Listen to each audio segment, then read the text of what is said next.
suis allé à une séance où on a vu des rois de Lev Torlest de Völkerschlendorf.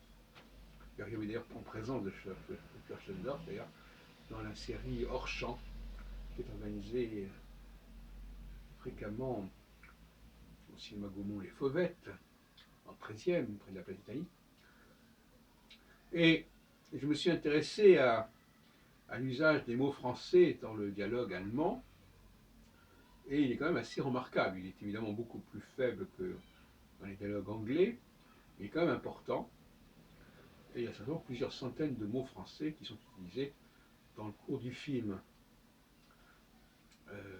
Donc des mots qui ne sont pas germaniques, donc c'est-à-dire que c'est une langue qui utilise des mots étrangers couramment, beaucoup plus que le français, beaucoup plus que le français. Vraiment, c'est l'idée qu'on se fait. Et par conséquent, d'ailleurs, Stendorf parle couramment le français parce qu'il a vécu plus de 10 ans en France, c'est un autre problème. Et par conséquent, on voit que le français a colonisé l'anglais, l'allemand, le russe aussi, par le biais de la classe supérieure, et le fait que la classe inférieure a imité la classe supérieure en lui empruntant un certain nombre de mots. Ce qui se passe également tout à fait classiquement au Maghreb, où également les gens d'en bas aiment bien employer des mots français dans leur langue arabe.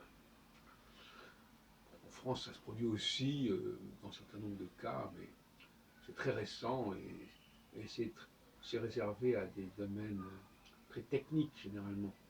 Même s'il y a des expressions comme au top, bon, qui est un mot qui est un emprunt à l'anglais, mais c'est pas comparable. Donc la question de l'impérialité française, elle se pose à la fois sur le plan linguistique, très largement, non seulement en ce qui concerne l'Afrique, mais aussi l'Angleterre et l'Europe, en général, car c'est le français qui est la langue de l'Europe beaucoup plus que l'anglais, en réalité, historiquement. Et historiquement, ça veut dire aussi avec les traces qui se maintiennent jusqu'à aujourd'hui. Parce que le passé ne disparaît pas comme ça. Et non.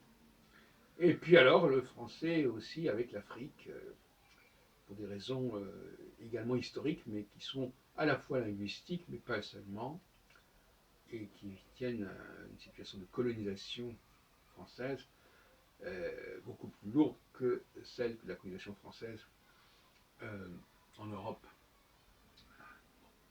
Donc là, il y a une carte impériale majeure à jouer pour l'avenir de la France et l'avenir de leur Afrique, sinon de la France-Afrique, au cours de ce XXIe siècle.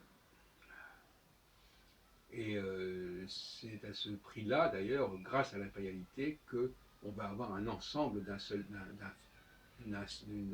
tenant, comme c'est le cas pour les États-Unis ou pour la Chine, pour prendre les deux exemples les plus marquants. Le cas de la Russie, effectivement, se pose, je l'ai déjà abordé, savoir si la Russie faisait partie de ce champ européen et français, ou bien si il fallait la considérer comme un autre empire au sein même de l'Europe, mais un empire qui est d'ailleurs à cheval sur l'Europe et l'Asie. Donc on peut dire que la Russie, par certains côtés, est un développement de l'Europe vers l'Asie du Nord, au nord de la Chine. C'est aussi une façon de voir les choses. Voilà. Donc de toute façon, au niveau géopolitique, il faut voir les choses comme ça, de la même façon que la question du Proche-Orient se pose aussi. Proche-Orient qui est à cheval quelque part entre l'Afrique et l'Asie.